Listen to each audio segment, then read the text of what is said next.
Amy Smith, can you hear me?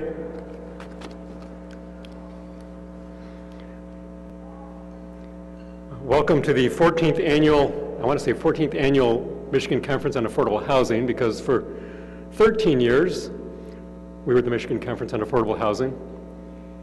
This year we've rebranded the conference. It's now the Michigan Communities, the Building Michigan Communities Conference. This change is to reflect the reality that even for the past 13 years, this conference has always been about more than housing.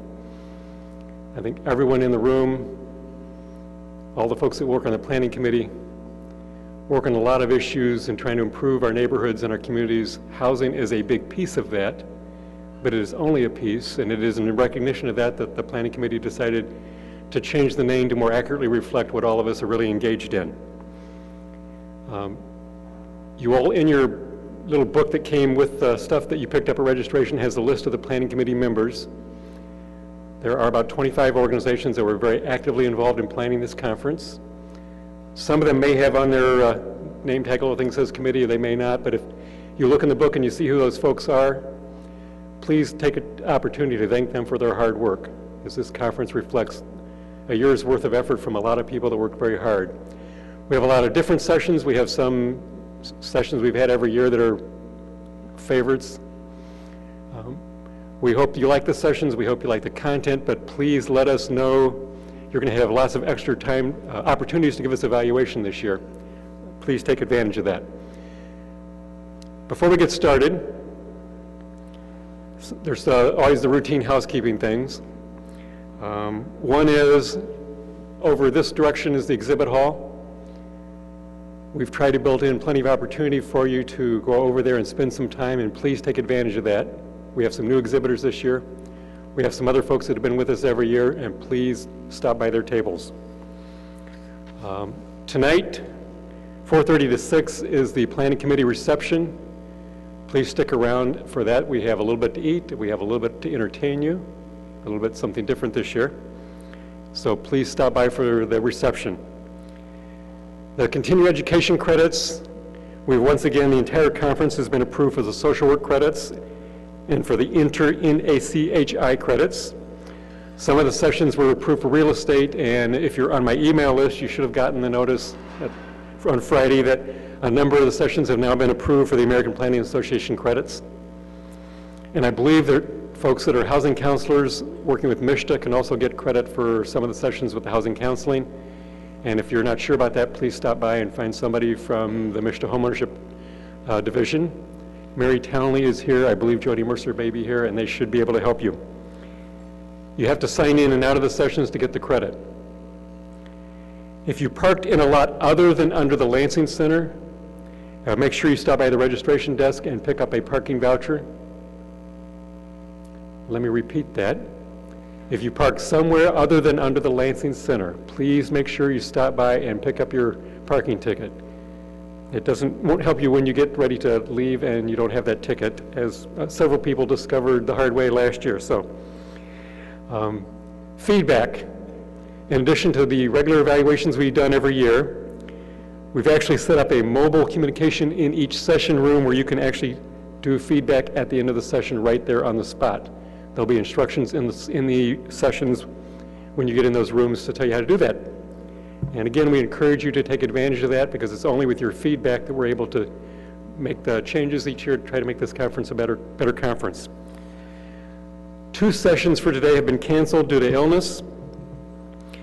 One is at 1:30, Hot Topics in Affordable Housing. One today. The second is tomorrow, Tuesday, 3:15 session, Cradle to Cane. Now, in addition to all the hard work of the planning committee, the other thing that makes this conference work is all of the exhibitors and the sponsors who donate some time and effort here, and also provide us a significant amount of financial support that helps keep the registration fees affordable for all of you. So at this point, I would like to thank LISC NEF for their support of this keynote presentation, and I'd like to introduce Tahira Ziegler. Tahira?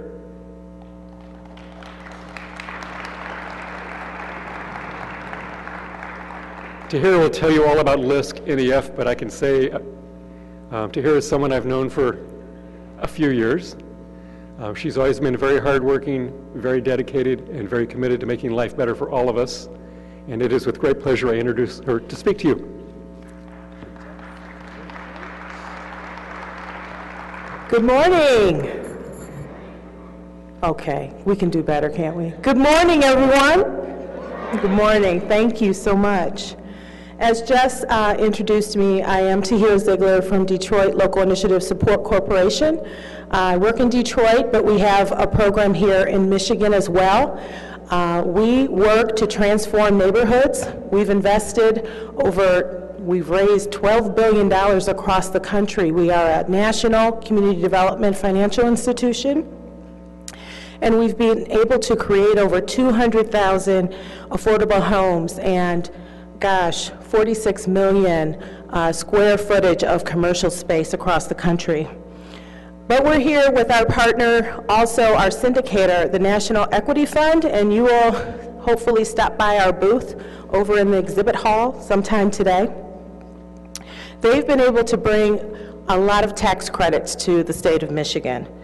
We've been able to bring about $134 million in tax credits to really help push forward community development in neighborhoods that really need support and transformation. But that's enough about LISC. I am here to introduce Gilly Hydel today. I have the privilege of introducing Gary, as well as talking a little bit about our MSHDA-LISC partnership. LISC has been working in the state for over 20 years, and we've been a partner with MSHDA for many of those years. We've done a lot of work together on affordable housing and a lot of work with community development partners across the state. Gilly Hydel was appointed the Interim Executive Director for the Michigan State Housing Development Authority in July of 2010 and became the Permanent Executive Director in October. I just want to say yay. Can we just give Gary a big, big hand? He began his service at MSHDA over 25 years ago as the Director of Legislative and Intergovernmental Relations. He became the Director of Program Policy and Market Research since 2002. And just to give you a little bit of background about Gary, you have it here in your, actually in your folder, in your brochure. A couple of things that I thought were very, needed to be highlighted were not just his work at MSHDA, but some of the recognition and awards that he's received. He's received several awards, an Advocacy Award for the Michigan Coalition Against Homelessness, the Bernice Benson Service Award from Habitat for Humanity, and the Community Economic Development Advocate of the Year Award from the Community Economic Development Association of Michigan. So he has contributed a great deal to the state of Michigan. He's a great partner, not just for LISC and NEF, but for many of you that are in this room that are really working for community development, but also those folks that are marginalized in our industry. All right, at this moment, I want to welcome Gary and have Gary come up to, oh, there you are. Okay, I was so lost, Gary. All right. Gary, thank you so much for all you.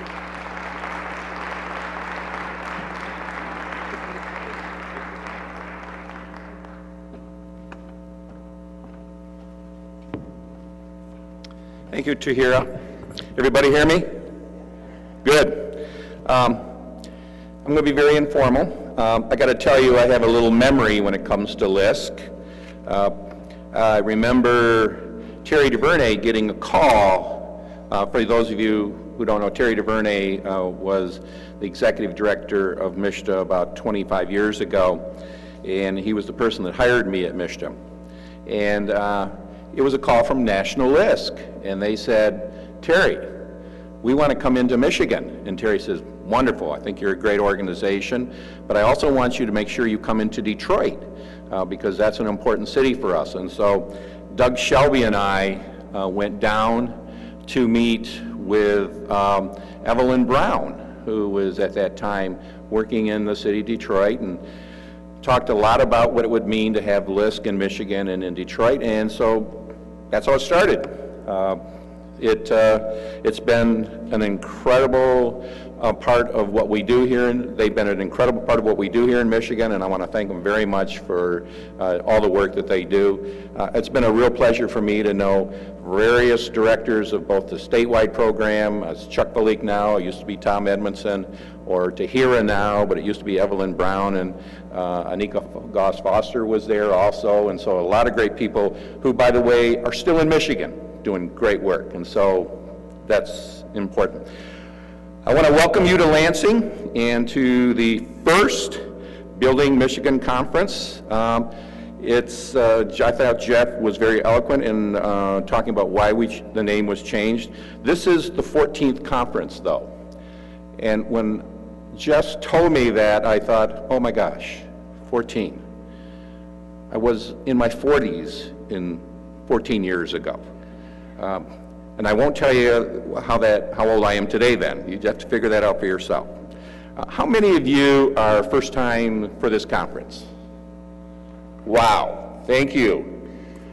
How many of you were here 14 years ago? Oh, great. It's been an hour a little bit, but that's good. That's good. Some of you first-timers probably weren't even out of high school at that time. So we're very pleased that you picked this as your career. We certainly need all the bright minds we can get. I also want to thank the Planning Committee. This is an incredible undertaking. You've never seen collaboration and partnership so well at work as you see in planning this conference. If you're a Planning Committee member, why don't you stand up? I want people to see all the people that put in their work all year round. Thank you very much.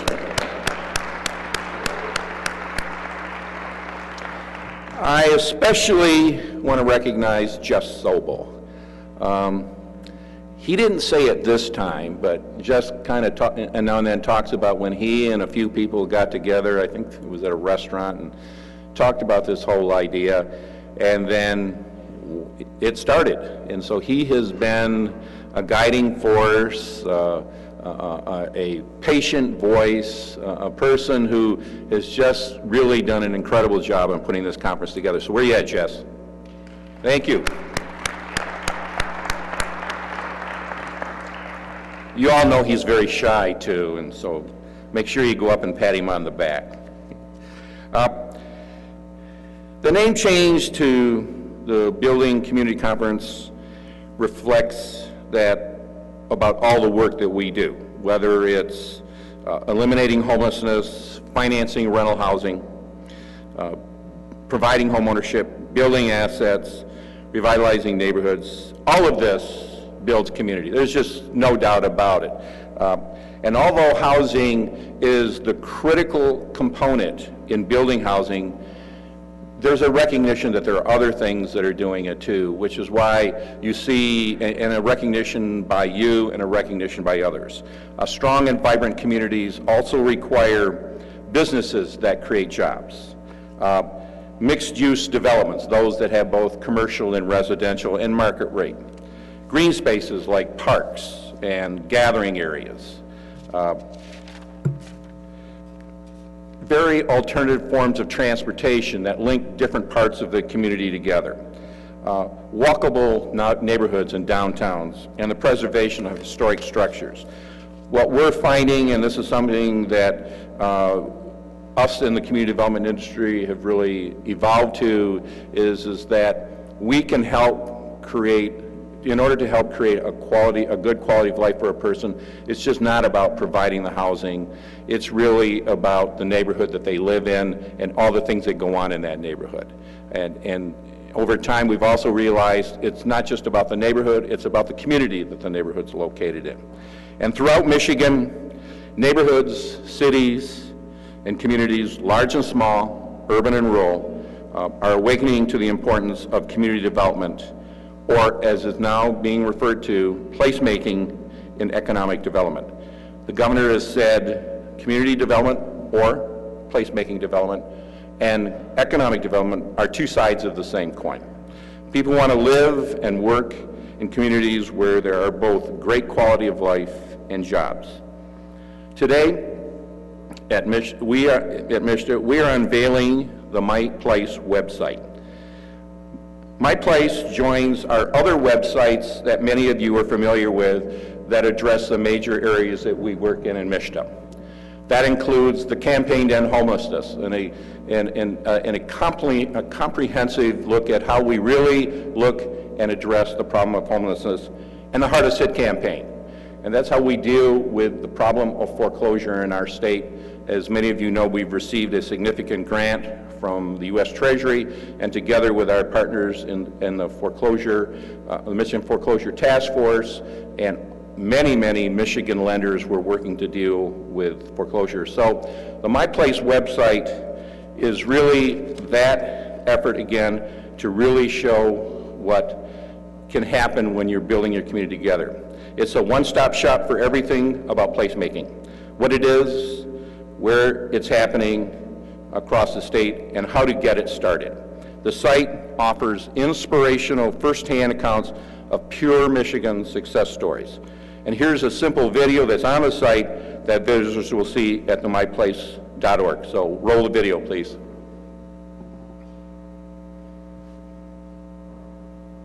Think about some of your favorite places. A bustling street where you always run into friends. That plaza where music always draws a crowd. Or the local farmer's market, where the regulars know you by name. These places all share something in common. They're places that set the stage for living, where you meet friends and get to know new people, where you take in art and culture and absorb the sights and sounds and smells around you, where you feel an emotional connection, a sense that this is where you're supposed to be. People are drawn to great places. Restaurants, markets, boutiques, theaters. Great places offer a variety of things to do and set the stage for businesses to thrive. They want to celebrate great places, and they come back to them time after time, which couldn't be better for business. When people slow down to take in their environment, they discover things and they take the time to explore. But what really makes a place great is that people live there, and they have choices about where they live. Not just new homes and condos, but renovated houses and repurposed lofts. Great places build on the past. They restore historic buildings and reinvent unused spaces. They turn vacant factories into studios and galleries, unoccupied hotels into shops and restaurants, empty land into parks and playgrounds. And these things are what give neighborhoods and downtowns a sense of identity, a sense that this is something you want to be a part of. At MSHDA, we believe that positive quality of life and economic opportunity go hand in hand, and that through placemaking, creating vibrant, sustainable communities with thriving economies, we can reimagine our state. With our many partners, we can create downtowns and neighborhoods, thriving businesses, efficient and convenient transportation, arts and cultural activities, inviting waterfronts and green spaces, walkable main streets, history preserved as a modern legacy. Today's students will choose to live and work in our state tomorrow. Businesses, entrepreneurs, and creative talent from other parts of the country and around the world will choose to locate here because it's simply the right place to be. This isn't just the work of agencies, corporations, and committees.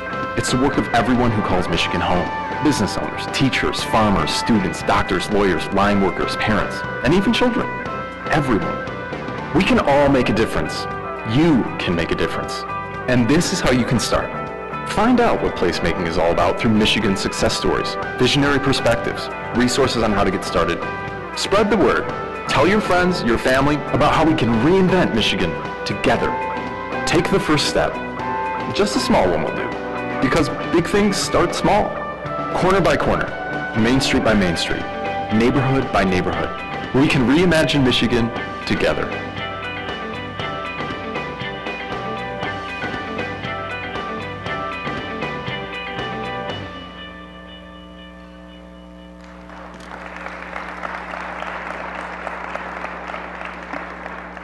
There was a piece in the video that I think says it all when it says it's all about the people who live in these communities, and that's everybody. There is nobody excluded from this. Yes, it could be a younger person who's moving into a community for the first time. It could be a more professional person, but it also includes people who have lost their homes because of foreclosure, or a homeless person who's trying to get back on their feet. And so in placemaking, we see all of the work that we do in this industry as a part of building strong Michigan communities, because it's that diversity that people are looking for. It's my expectation that as we move forward as an industry, we will be the force that's going to help transform the Michigan economy and make it into one of the most robust places to live in the country. You don't live in Michigan and not know what we represent, so this is something we're all in together. One of the things on the site is a part of a new initiative that MSHDA is undertaking in conjunction with our many partners. It's called the My Place Partnership Initiative. It's an initiative that's a result of many conversations with the Sense of Place Council. The council is comprised of public and private organizations and many from around the state, and they have done an incredible job of defining just what it means to be placemaking in this state. It also includes the governor's Interagency Collaborative Committee, Placemaking Subcommittee. The governor created the ICC last year in March in his direction to the people of Michigan and the legislature in Grand Rapids.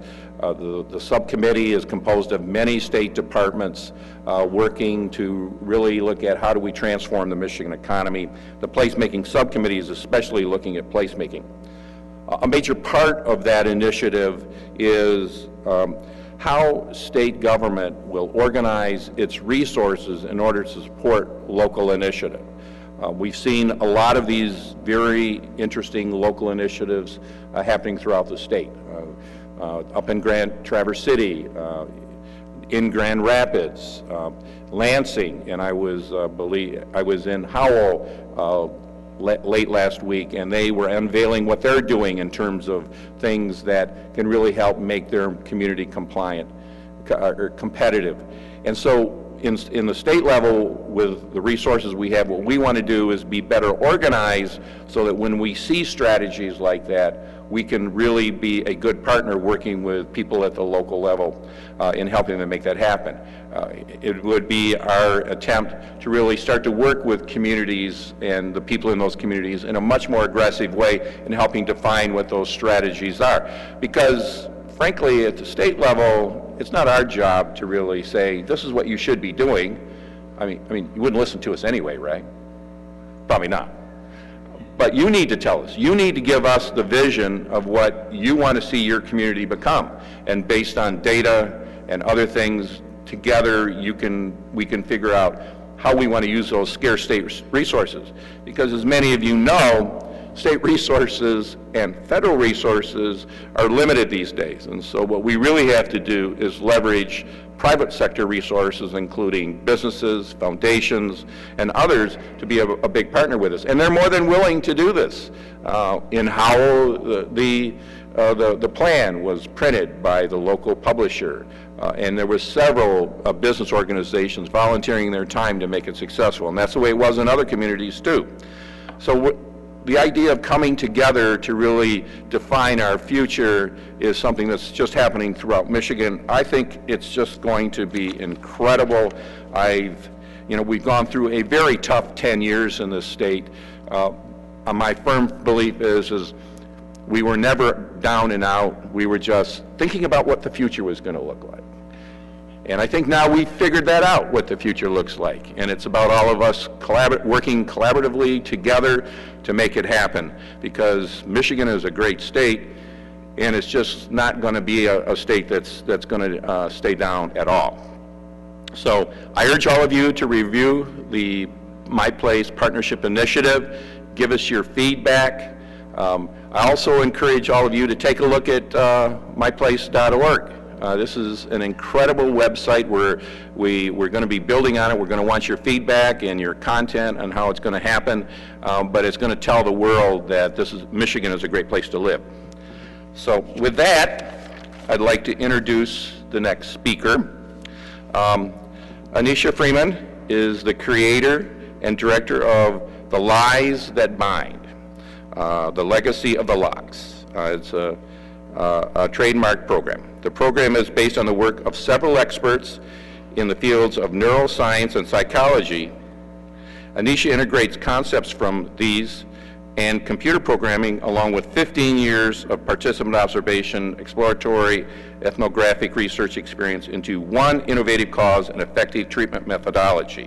She is currently employed at Arbor Circle, where she has trained 9 MSW therapists and in her program methodology. And I can't wait to hear about this, because as someone who got their undergraduate degree in psychology, and I use it all the time, believe it or not, I'll just ask the staff, I'm fascinated with her work, so please welcome Anisha Freeman.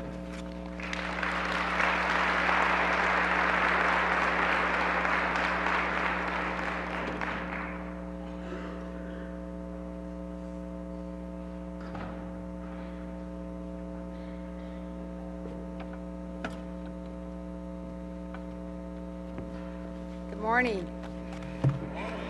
I'm going to put on my readers here, and for all you young people, you just keep living. You'll need some of these one day, too. I came out of denial a few months ago when I had to use I started using 20-point font, so I realized I needed to go and get some readers. Again, my name is Anisha Freeman. How many of you have heard me speak before? I've had the privilege and the honor of speaking, presenting at this conference for the last 3 years, I believe, Bryant.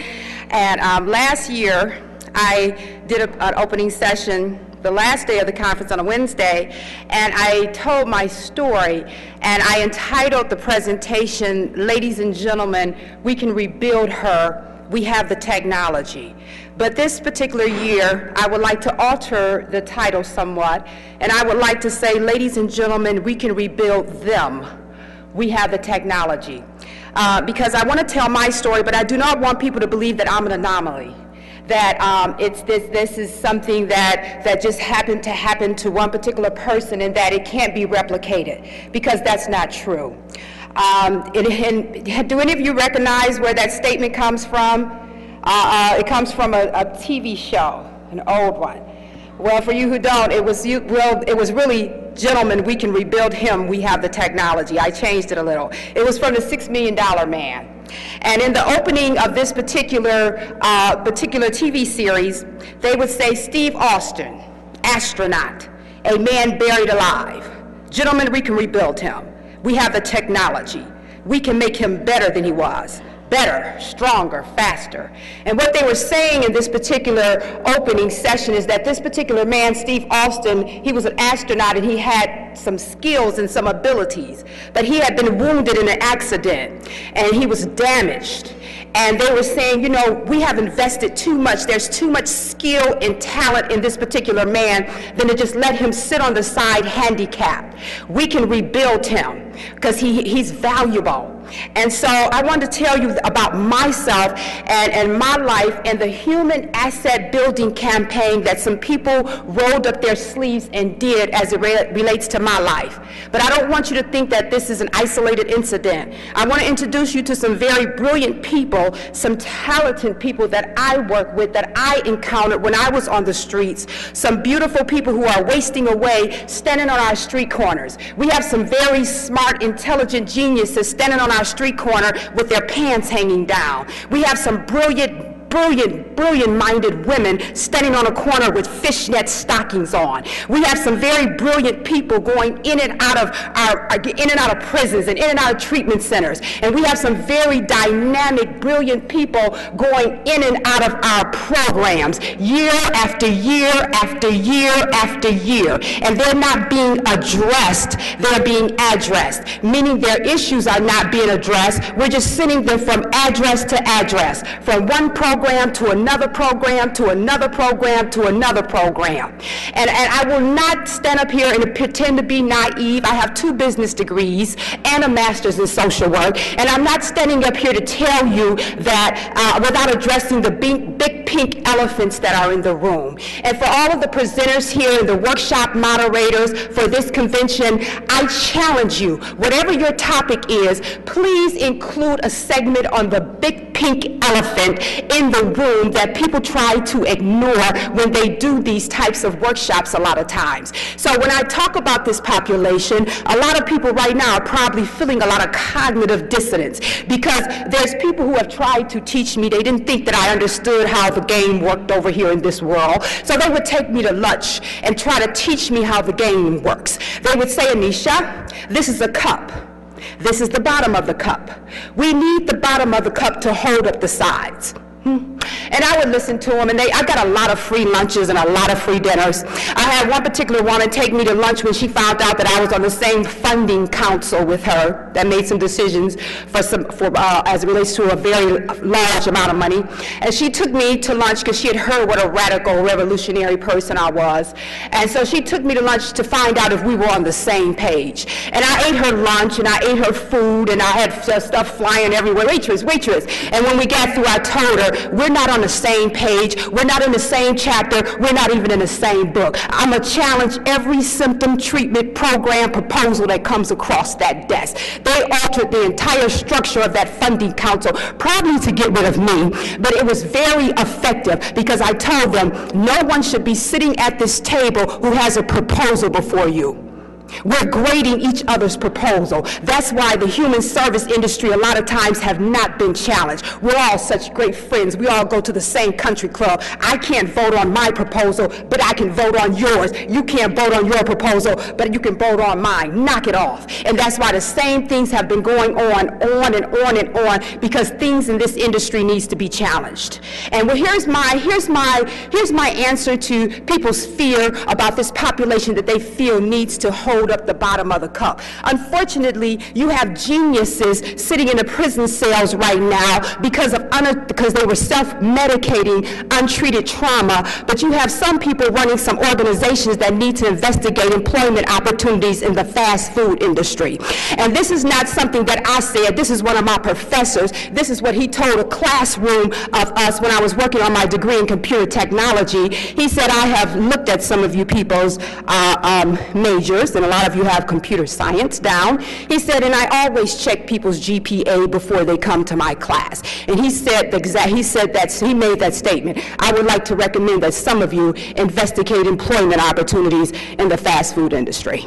And I looked around to see who he was talking about, because he was not talking to me, because I had a 3.97. But 11 and a half years ago, I was one of the most notoriously known crack addicts in the city of Detroit. I was the crack addict that the other crack addicts talked about. I made the other people feel good about themselves. The dope man took me to treatment. The big district manager dope man, probably because he needed some sleep, because he was my payee on my Social Security check. Because they said I was disabled. They said I was a paranoid schizophrenic. You smoke $400 worth of dope a day, you'll hear voices too. And so he was my payee, and I was usually trying to get some credit on June checks in February, because I had smoked February, March, April, and May.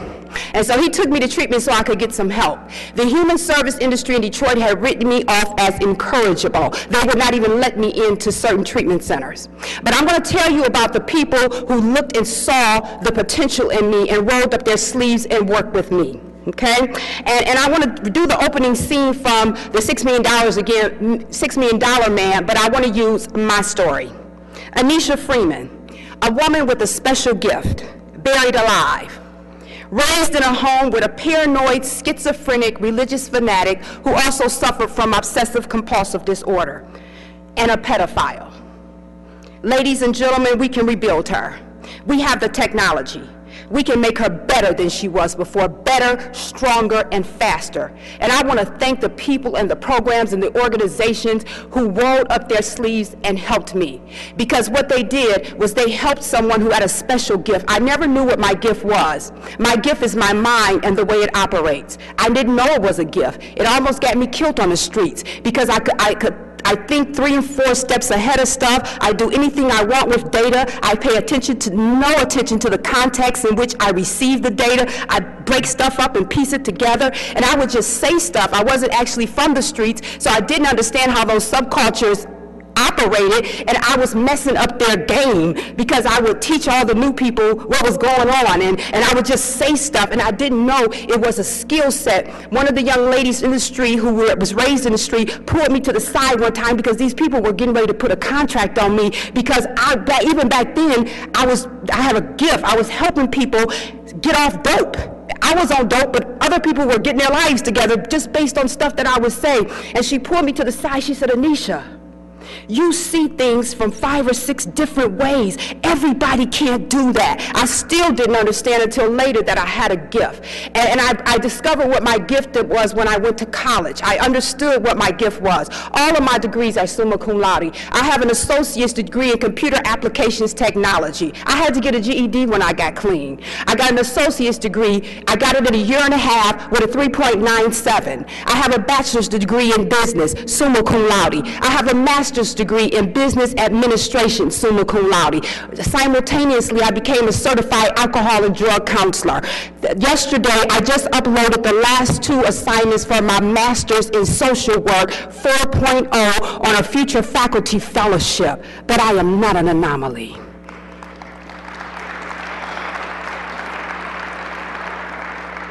So for the people who are afraid that we need this population, we need certain people to be the bottom of the cup, we need certain people, like one lady told me who was the executive director of a large nonprofit in Grand Rapids. I was on one of the sub-task committees for the Continuous to End Homelessness, dealing with that particular population, and she got tired of me interrupting their meeting when they were talking about this $2 million grant they were going to get to build some more shelters, and I kept interrupting them, asking them why don't they pay for people's first year at college with half of the grant. So she got sick of me, and she was like, Anisha, let's just be real. We don't want everybody to get an education. Who's going to clean my pool? And who's going to clean up the hotel room after me on my vacation? And so these are the types of things that I've been hearing over the years. Someone else took me to breakfast to tell me, Anisha, you're going to have to choose who you identify with, us or them. And I told her I don't have to. I don't pay attention to what people tell me I have to do. I was on a committee, I was on a board for a particular organization, and they gave me a couple choices on what I could do, and I wrote what I wanted to do, drew a box and checked it. I'm not the type of person that allows people to constrict them. So I told her I don't have to make a choice. I'm the proof that there is no us or them. You're no different than me. I had some untreated trauma. And I thank God for the last treatment center that I was in Chicago, Illinois, where there were some ethical people. There was an ethical psychiatrist who came up on the floor where they had me in the mental ward, and he talked to me for a few minutes. And he scratched out paranoid schizophrenia, and he wrote depression and SUD, substance use disorder. He said, I'm getting ready to transfer you downstairs to the co-occurring floor. He said, you have a drug problem, and you're depressed because you're kicking dope. And he sent me down to one of the baddest teams that I have ever seen assembled in my life. They had a medical doctor, they had a nurse, they had an MSW therapist, they had an addiction counselor who was in recovery, and they had a woman who's a psychologist who specialized in the treatment of trauma. I haven't used drugs since I left that place. But I have been in and out of mental hospitals and drug treatment centers all my life. And all they would do is treat my symptom. This is your brain. This is your brain on drugs. I didn't care about that. They were telling me, Anisha, you're hurting yourself. But it meant nothing to me because I didn't have a pace of comparison for Anisha not being hurt.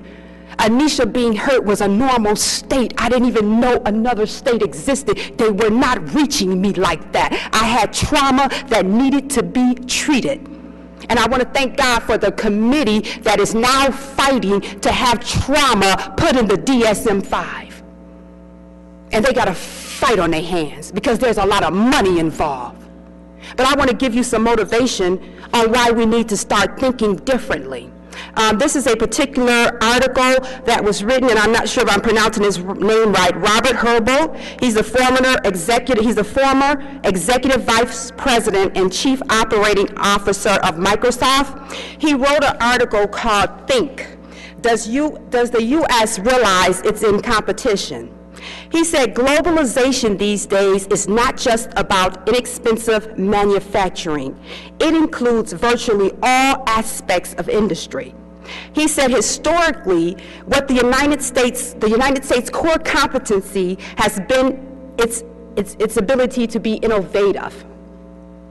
He says, but we are at risk now because there's three major risks that are hurting us as it relates to global, being competitive globally. And the first one that he says is that we face a talent disadvantage. And he talked about the fact that China and India has more honor students than we have students. But I beg to differ that we have a talent disadvantage. I beg to differ. I beg to differ because I believe there's an untapped talent bank in our society that we are not tapping into. And I'm going to tell you a little bit about, and when I talk about me, I am not bragging. Please let me stand in proxy and for all of the other people who have the same type of skill sets that I have. My first degree, as I said, was in computer technology, right? My last class was interpersonal communication, but he taught intra. He was the next person who helped me deal with the trauma. The Lakeshore Hospital in Chicago helped me as much as they could in 28 days, but I was raised in a torture chamber. I was physically, mentally, sexually, and emotionally and spiritually abused the first 12 years of my life every day. I was traumatized. And this man said, take out a piece of paper, draw the floor plan of your house that you grew up in. Put a label, a feeling word to each room, and turn to the person next to you and talk about it. That man did more therapy in that one class. It was a classroom, but I got so much healing. But the best thing he did was he gave us a term paper, and I came across a book by a Dr. R. Joseph that changed my life. I read Dr. Joseph's book, The Right Brain and the Unconscious, Discovering the Stranger Within, and I read another book called Beyond Tolerable Recovery by Dr. Ed Smith. Ed Smith is a Christian psychologist. Dr. Joseph is a neurologist and a psychologist. And what I did after I read those particular books, at the time I was working for the mayor of Grand Rapids. I was his personal assistant. That was my first job after I graduated with my associates in computer technology. 2 years after I walked out of the crack house, I was the personal assistant to the Reverend George K. Hartwell at the Community Leadership Institute. He was running for mayor when he hired me. He became mayor shortly thereafter, and I stayed on at the Institute as his assistant. And when he went to the city, he tried to take me down to the city with him as his assistant, but there was a lot of controversy about the economic condition of the city, and they couldn't move the person who was in that position as the secretary for the mayor. So there was a lot of controversy, so he had to take the offer off the table. But I believe that was fate because I was not supposed to be doing his memos and typing his memos and making his appointment. See, because when they introduced me, they said that I did about a 15-year participant research project. Well, I have my drug addiction on my resume. I have it on my resume as a 15-year participant observation exploratory ethnographic research project of several inner-city subcultures. You have to explain that 15-year gap some kind of way on your resume. And it was a research project because even though we were poor, I was raised in Bethesda Missionary Temple in Detroit, which is upper middle and upper class rich Caucasian people. So I had this dichotomy of experience growing up. I was raised in poverty, but I was raised around wealth. I'm not talking about middle class people, I'm talking about wealthy people. So and my mother was a maid for some very wealthy people. So I knew these two worlds. She was a religious fanatic, so I was in church all the time. So even though I was being abused and I went to the streets with the same emotional predispositioning as most of the other people that was in the dope house, untreated trauma, and other assorted issues, I was not raised in the streets. So their thought process was foreign to me. So it was a research project because I had a base of comparison when I went there. And so after I read Dr. Joseph's book, I had been writing my life story. So I went back and I opened up the Word document, and based on my computer programming final, I went in and coded my belief system. And I developed this program. I put this manual together in 30 days. And when I show and I do presentations all over the country, and there are people who have came to me, I'm just telling you about the untapped talent bank that's out there. I had not taken one class in social work. There are some people who are some natural at things. I'm a natural when it comes to social work. But I wanted to do a cross-disciplinary approach because I think sometimes people who run these social services business organizations need some business mindsets. So that's why I got my bachelor's in business and my master's in business administration. Because you can have an awesome program on paper and the implementation beat is messed up and your staffing is messed up and the program is totally ineffective, not because of the program, but because of the implementation methodology and because of the staffing of the program. So I wanted to bring all of those together. So one time I presented this at a training and a lady took me to lunch. I get asked out a lot. And so she said, Anisha, she gave me her credentials to qualify her statement. She said, I'm a professor at such and such university. I'm an adjunct professor at such and such university. I was the personal assistant for years for one of the most noted, respected psychiatrists in the country. She said, we know all of this. We know about the unconscious parent, the unconscious child, the right brain, the left brain. We know all of this, but we've never been able to put it into a program format like you have. I did this without any training in social work. This is the second manual. I've trained 9 MSW therapists in my program methodology. When I had a bachelor's in business and a master's in business administration, I trained 9 MSW therapists how to do my program. I'm breaking it up in modules now. I renamed the program. Somebody fought me for the name. I had called it Flip the Script, and it was the organization in Detroit that fought me for the trademark, and I was very mature about this, the whole entire situation. I was like, take your stinky, ugly little name. And so I changed it to The Lies That Bind, and I'm breaking my book down, and this is not about me advertising. I'm just showing you about the potential, maybe a little bit. This is me showing you about the potential of someone who stood on the corner in Detroit, Michigan with fishnet stockings on for 15 years, who didn't know who she was. I didn't know I had a gift. I didn't know I had a talent. I didn't know I was valuable because somebody told me I was stupid every day and that I would never be anything.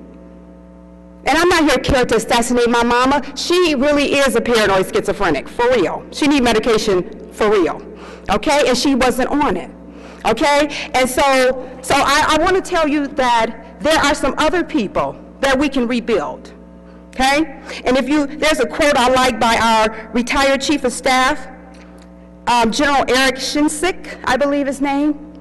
He says, if you don't like change, you'll like being irrelevant even worse. So I want to introduce you, if I would have a subtopic, it would be Pimp or Die America. Now a lot of people don't know what pimp means. They get this image of a person with a big hat and the feathers sticking out of it and stuff. Pimp is an acronym. It means power in manipulating people. Well, I'm going to talk about a new pimp gang. Power in manipulating potential. So if I were to redo our title and with another subtitle, the title would be, Ladies and Gentlemen, We Can Rebuild Them. We have the technology. And the subtitle would be, Pimp or Die America, China on the left. Okay? China has the second largest economy in the world. China and India are graduating more honor students than we are students. And what this particular gentleman said in his article about competition, he says it's very clear that the U.S. is getting beat by some very aggressive competitors. Unfortunately, our government officials do not even seem to realize that we are in competition. Has the pride of our heart deceived us? We have some very, very smart, brilliant people in the world. And I want to tell you about a couple of them. I want to tell you about a young lady who, because I contract with 61st District Court, Drug Court, and Sobriety Court. I've been working with them since 2003, and they send me to people they can't do anything with. And I asked them, when I first presented my program to them, I asked them, send me to people you can't do anything with, because that's who I was. And they sent me a young lady who was selling drugs. She's about this tall. And I have permission to talk about her in-depthly because her story is in my manual on how to do an assessment, a formative years assessment. Her story is in my manual. And this particular young lady, when she came to my group, hat turned backwards, speaking fluent profanity like I did when I got clean, first got clean. And I said, you know, I heard about you. I heard that you were handling a lot of territory out there on the streets. I said, that's a man's game. I said, it's a ruthless man's game. And a little girl like you, I heard you had a whole area sold up. You were selling weight. You weren't selling the rocks. I said, how did you do that, young lady? How did you go out there in that dangerous world and take over all that market share? She was like, well, Miss Nisha, when my crew gave me my sack, I went out there and I looked around and I said, who spent all the money? She said, a prostitute spent the money. She said, even when the guys come down on the weekend from the who got a job or just want to get high, they pick the girls up to cop for them. She said, so I said, well, how do the prostitutes make their money? She said, it's based on how they look. She said, but a lot of them don't take care of themselves because they messed up on that stuff, so they be looking bad. She said, so what I did was I cut my first sack up into nickels, right? She said, I went and I got me this little place down the street and I paid the lady to let me use her house, right? She said, I went and I bought some hygiene products.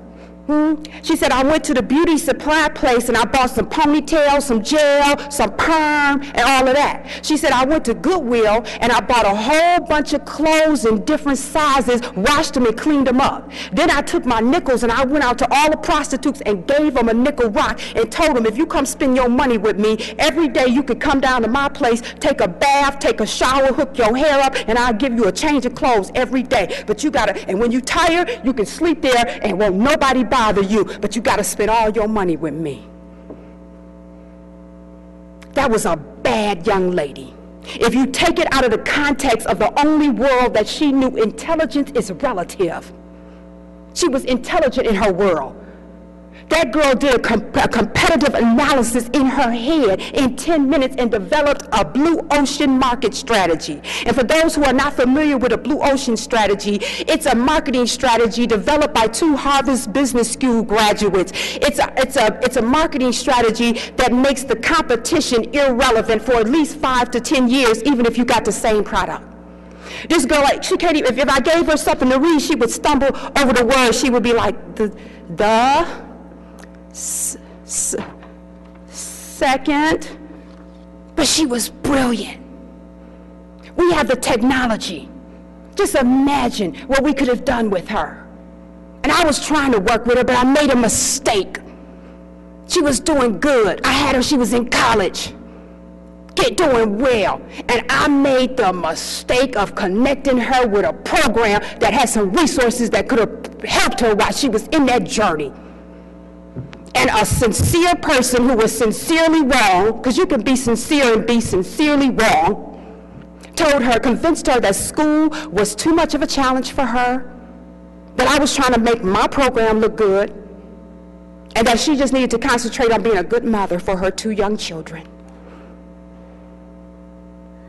She's not with us right now, because when she stopped going after her dream, she went back to what she knew. So hopefully, when she get off the bench in 5 years, she'll be ready to try again. Because some of her other friends who were in the program at the same time as her, they walked across the stage last year. I'm not talking about the GED stage, I'm talking about the college stage. And they're working on their bachelor's now. That girl is brilliant. What are we afraid of? Come on now. What are we afraid of? This is a global village. We are now competing with other countries. So anybody that's in our country is a resource.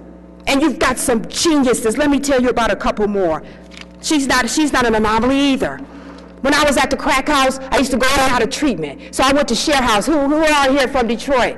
Y'all know about the Share House? And people are crazy. So I went to Share House, and they had talent night. It's a drug treatment center. It's a behavior modification drug rehab center. And they had talent night. And a girl came up to sing.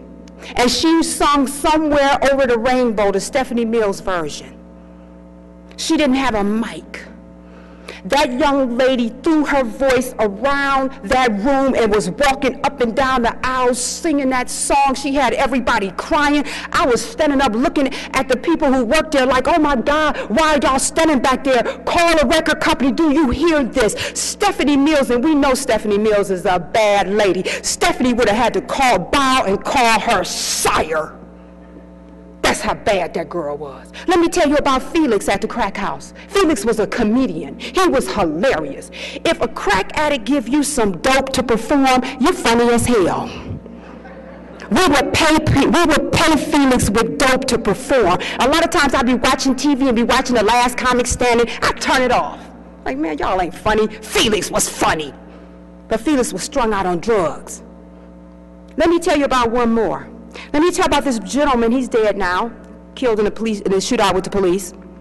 He was a consumer service logistics specialist.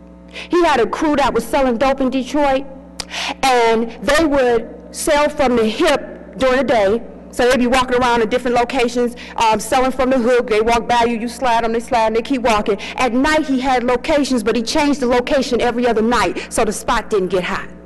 He had people directing you and telling you where to park at, right? And you couldn't break the rules and get out within a certain feet of the particular alley that you had to go up. But you wasn't scared to go up that alley because he had security standing at the corner, at the edge of the alley when you walked up. And they had walkie-talkies. And when you walked up, he said, what do you want and what denomination do you have? And when you told him, I want 2, I got a 50, he would radio down to the people, we got 1 coming down, and they would have your dope and your change ready. You wasn't there more than 2 seconds. They had the security's position in the middle. They had lookout in a compartment that was scanning the environment. They would go clear, and look at that and walk out. And if you didn't, they would have security walk you to your car. And he changed that spot up and now I'd be in some places and I can't get good customer service, and I'd be like, Mike. But he was selling drugs. And I'm not saying that there was anything that they were doing that was correct. This is the world that they were raised in. This was raw talent. They don't even been in school when they could do things like that. Just think if we had taught that little girl, that's sitting in a penitentiary, what if she had got her degree in marketing? Come on now, we have some untapped talent. If you have a young lady sitting up here right now, do you know right now that people are working with me? They're having me based on my program. You know what I do for a living? I got people with PhD that come to me for an assessment of their childhood. I got private clients with PhD behind their name because I sit down and talk to them for 2 hours and I tell them every one of their issues. I give them every one of their issues on 4x7 laminated cards with the syntax error on the front and the way they should have been programmed to think on the back.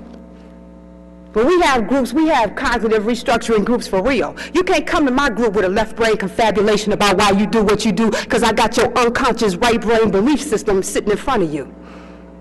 I do this in 2 hours. One of my professors, I wrote in a paper, we had to do a case study in psychopathology. I had to do a case study, and as a recommendation, I said, I put down we should do stuff like this, introduce people to their unconscious belief system. She challenged me and read. She said, Anisha, it would take years for us to be able to figure out that much information about a person, unconscious mind, and why they do it, and connect it. I said, I do it in 2 hours. And because I wanted all my points on my paper, I met with her and showed her. But guess what? It was a young lady in the dope house that I used to watch do this, and she could do it in 5 minutes. She could talk to you in 5 minutes and figure out where all your unaddressed issues are. But instead of using that information to help you, she manipulated people into giving her all their money. She could do it in 5 minutes. I haven't gotten that good. It still takes me 2 hours. And now what I'm doing, I'm telling you about the technology, right? What I'm doing now is collaborating with other people, because people in the housing industry are coming to me now and asking me to help them with this population that they're having issues, problems reaching. So I just developed one prototype group that I did for the homeless youth program that I did my MSW intern at, because they do life skills for these youth. They're helping them connect, get places and apartments. They had the TBRA program for a while, the Technical Based Rent Assistance Program. And they had these girls in these homes, they paid their rent for 2 years. And the only thing these girls did in 2 years was get pregnant and have another baby and move their dope dealer boyfriend in. And when I found out, I was like, no, no. Because now they have these terms that they call self-determination and autonomy, and the way they use it is a nice word for lazy social worker. Because autonomy and self-determination are built on the principles of informed consent. Informed consent means that I have enough information about all of the alternatives available to me, the benefits and the risks, to make a decision. Then I can practice autonomy and self-determination. Anything else is unethical. So if I ask you, do you want to go to college? And you tell me no. But then I ask you, what is FAFSA? And you can't raise your hand. That is not informed consent. If you have a stack of issues, and most of my ladies have a stack of 75 of these or 80 of these, and I only give them, they have more, I just don't want to overwhelm them. So if I ask you, what do you want, which is what they call self-determination and autonomy, but you don't know that you have an unconscious belief system that is making decisions for you without your conscious awareness, how is that informed consent? If I had a belief system that says everything I do will turn out wrong, there's something wrong with me. People are only tolerating me. Higher education is not accessible, attainable, or important. It's part of a lofty dream speech. If I have an issue that says I have to accept abuse without question, if I have a belief system that says everybody is more important than me, if I have a belief system that says you aren't important or interesting enough to spend time with, if I have these unconscious belief systems, when you ask me what I want, my issues are going to give you an answer. They're going to make my treatment plan. I want some bus tickets, and I want some vouchers, and I want a list of all the places I can go get stuff for free. I go to school with people in wheelchairs. My sponsor is graduating from the 12-step program. She's graduating next couple of weeks with her bachelor's with honors. She had 2 strokes while she was going to school. She went to school on a walker or dragging a walker with her voice slurring or with a bag tied to her walker. And we got perfectly capable human beings sitting down at DHS waiting on somebody to tell them how much they can eat this month, who are geniuses. I'm so glad, and I want to end by thanking the people and give you the people who had the technology when I got clean. First of all, I want to thank Lakeshore Hospital for that awesome program they had. Those are bad people, huh? I want to thank that ethical psychiatrist who was more concerned about me as a human being than just real easily giving me a prescription for some psychotropic drugs that I wasn't going to take after I got out of the hospital because I didn't like the side effects and there was nothing wrong with me anyway except some untreated trauma. Thank you for telling me you got a drug problem and you're depressed. Now, I had some untreated trauma, but they had the person in place to help me with that. I want to thank the Recovery House, the House of Blessings where I stayed at in Grand Rapids for 2 years until I learned how to live. When I walked in there, I had Social Security disability, so I could come in and pay my rent. She came and she said, honey, I don't need your money. There was nothing. You wasn't disabled a couple months ago when you was smoking $300-400 worth of crack a day jumping in and out of car. You ain't going to be disabled in my house. You either work, go to school, or volunteer. 2 feet on the floor, 8 a.m. Here are the house rules. Here are the house structure. These are the consequences for violating the rules. She gave me the right combination of nurturing and structure. When I got accepted into college, she hung the acceptance letter in the frame. Every time I did something, she threw a party. But if I messed up, I got consequences. That's life. That's real life. But in the social service industry, we want to come up and talk about, oh, that's okay, what do you want? Unfortunately, these people are not only dealing with this one particular industry. That's what I love about drug court and sobriety court. We are a well-oiled machine. They be keeping me abreast of everything. Those girls don't have a choice. For a year, you don't have a choice. Either do this or go to jail. And a lot of these women are able to stay clean because they had a year. And people talk about people should make their own decision. No, they're in drug court and sobriety court because they have become a public safety issue. They like to get in cars drunk and high and drive while your kid's trying to cross and go to school. That's why they're in there. Some of these girls, I can't make it to group today. Anisha, I ain't got no babysitter, and I'm way across town. I said, well, call your parole officer, call your probation officer. They call the probation officer. She said, come to group or go to jail. They be walking to the door 5 minutes later. I thought you was across town and didn't have a ride. Jumped out their boyfriend, and your boyfriend pulled them up and dropped them off in front of the building, giving them a chance to do something with their life. I want to thank the lady who came to the West Middle School where I had was just finishing my GED. I guess she missed the class on self-determination because she walked up and sat next to me and said, I'm here to sign you up for college. Name. I didn't even know I had a choice. I was like, Anish, spell it. A-N-N. She spoke to me as one who had authority. She didn't ask me what I wanted. And I'm so glad because my low self-esteem would have answered her. I hadn't read Dr. Joseph's book yet. I didn't have these cards yet. My issue, everything you do will turn out wrong. Somebody called me a dumb door, a stupid husband, an ignorant slut every day of my childhood for 12 years. My issues would have answered her. I want to thank GRCC for having a math lab, a tutor lab, a writing lab. You could have you can go to the math lab, you can get a group tutor, or you can get a private tutor. Thank you. That's why I graduated with a 3.97. I didn't know what a negative number was when I started GRCC. The placement test, they had 2 minus 10, and I skipped it because I thought it was a trick question. I'm like, you can't do that. Knock it off. Y'all almost got me there. Boy, 2 minus 10. I want to thank George K. Hartwell, who hired me, and he realized shortly afterwards that he had hired a subculture refugee. But I want to thank him for the work that he did, he invested in putting in me. I want to thank 61st District Court, and I want to tell you something that George did. George pushed me out of my comfort zone every day. George pushed me out of my comfort zone every day I came in there. He challenged me. He saw the potential and he pimped. When I wrote my program, he said, go get the money. I'm like, what you mean go get the money?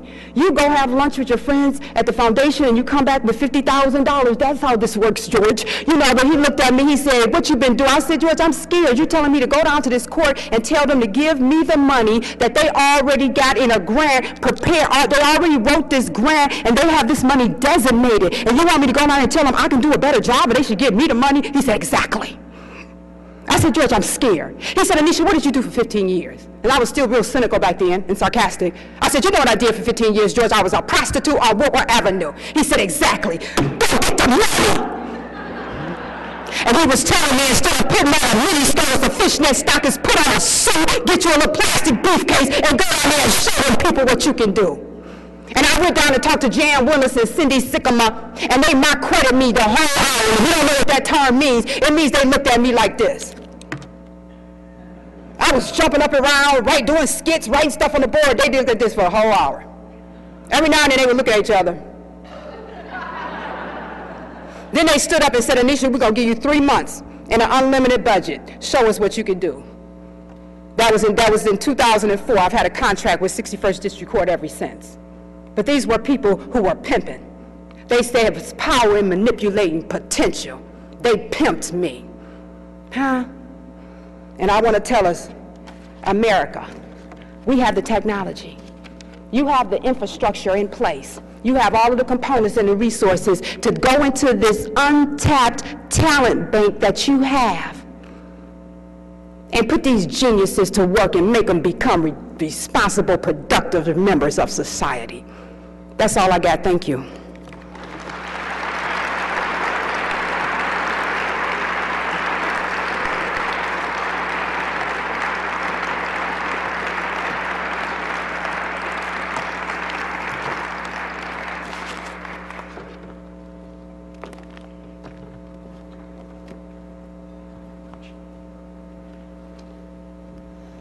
Awesome. We have a short break. You can go in the exhibit hall. The session started at 10:15. The lunch will start sometime before noon, and the Lieutenant Governor will be here, as well as Liz Murray. I encourage you all to come. And someone who has a Visa card with Citizens Bank, last name of Lee, might want to come see me. Otherwise, thank you all for this morning. We'll see you at lunch.